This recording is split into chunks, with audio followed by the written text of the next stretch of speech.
चलिए अब सीधे चलेंगे जशपुर और रुख करेंगे मुख्यमंत्री विष्णुदेव साय का।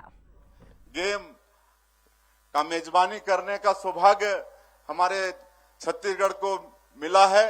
फरवरी महीने में इसका शुभारंभ होगा और देश भर के हमारे ट्राइबल लोग जो खिलाड़ी हैं वो खेलेंगे और पूरे प्रदेश में अलग अलग जगह उसका आयोजन होगा। हमारे जशपुर में भी कोई ना कोई खेल का आयोजन, अंबिकापुर में भी खेल का आयोजन हो सकता है। और हम लोग खेल को बढ़ाने के लिए बस्तर जो नक्सलवाद से पीड़ित था, 2 साल से हमारे जवान बहुत ताकत के साथ नक्सलवाद के खिलाफ में लड़ रहे हैं।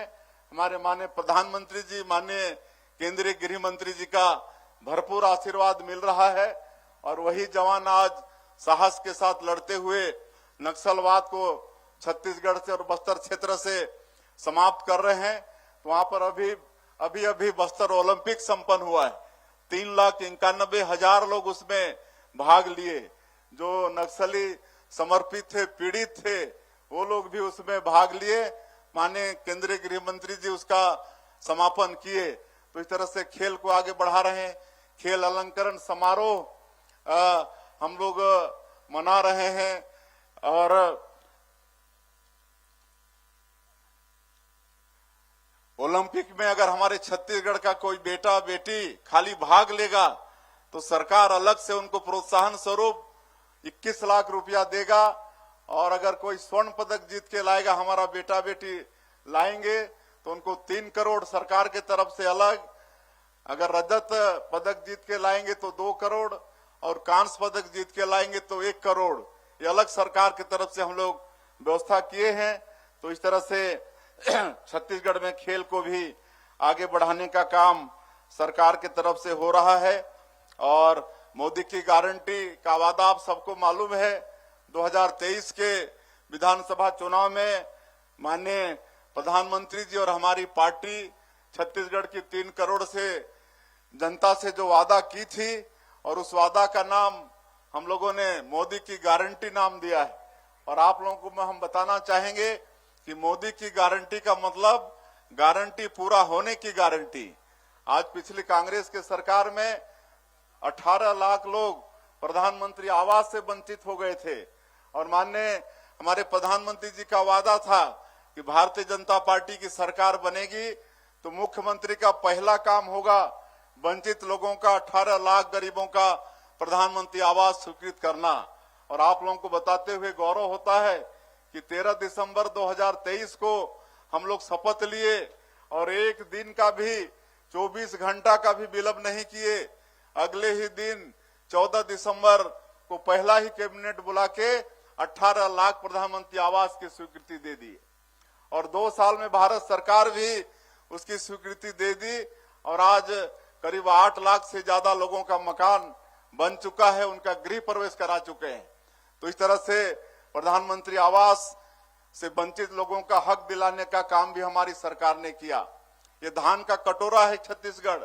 हम लोगों का वादा था कि प्रति एकड़ 21 क्विंटल धान खरीदेंगे, 3100 रुपया प्रति क्विंटल धान का कीमत देंगे। ये तीसरा साल आज उसी अनुरूप धान की खरीदी हो रही है। आज 70 लाख से ज्यादा हमारी माता बहनों को महतारी बंधन का पैसा 1-1 हजार रुपया दे रहे हैं।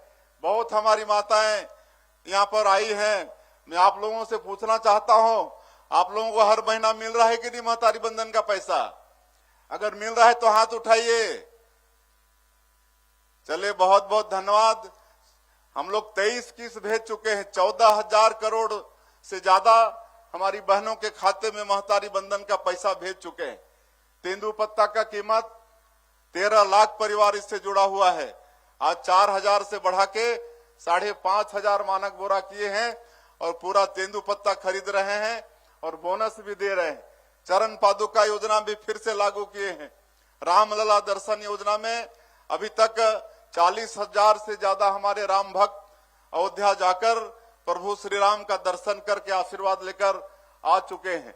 आज मुख्यमंत्री तीर्थ यात्रा दर्शन योजना, हमारे बूढ़े बुजुर्गों की इच्छा होती है कि अंतिम समय में कोई तीर्थ व्रत करके आ जाएं, लेकिन हर परिवार में वो सक्षमता नहीं होती है। तो वो काम भी सरकार कर रही है। अभी तक मुख्यमंत्री तीर्थ यात्रा दर्शन योजना में 5,000 से ज्यादा लोग लाभान्वित हुए हैं और 19 जगह देश का तीर्थ वो चिन्हित है। तो इस तरह से मोदी की गारंटी का काम पूरा करने का प्रयास 5,60,000 से ज्यादा जो भूमिहीन कृषि मजदूर हैं उनको 10,000 रुपया देने का काम कर रहे हैं। और हम लोगों का ये भी वादा था कि हमारी सरकार आएगी तो करप्शन के मामले में जीरो टॉलरेंस की नीति हम लोग अपनाएंगे।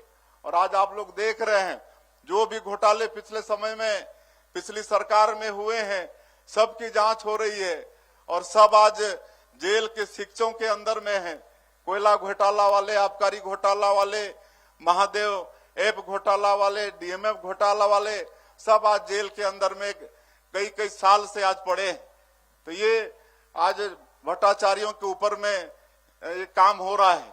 आज पिछले सरकार में पीएससी जैसे संस्था को भी नहीं छोड़ा गया जो हमारे प्रदेश के बेटा बेटियों का भविष्य तय करता है। आज 2 साल से जब हमारे गांव के बच्चे, किसान के बेटे, उनकी बेटियां अपने माता पिता के साथ आते हैं, कोई डिप्टी कलेक्टर बनके, कोई एसडीओपी बनके, और उनके चेहरे में जो आज खुशी देखने को मिलती है उससे बहुत आत्मसंतुष्टि होती है। तो आज पीएससी को भी हम लोगों ने बहुत निष्पक्ष कर दिया है। तो हर क्षेत्र में सरकार अच्छा काम कर रही है। आप सभी लोगों का आशीर्वाद और मार्गदर्शन हम लोगों को चाहिए। और हम लोग तो मुख्यमंत्री को आप सुन रहे थे। अब खबरों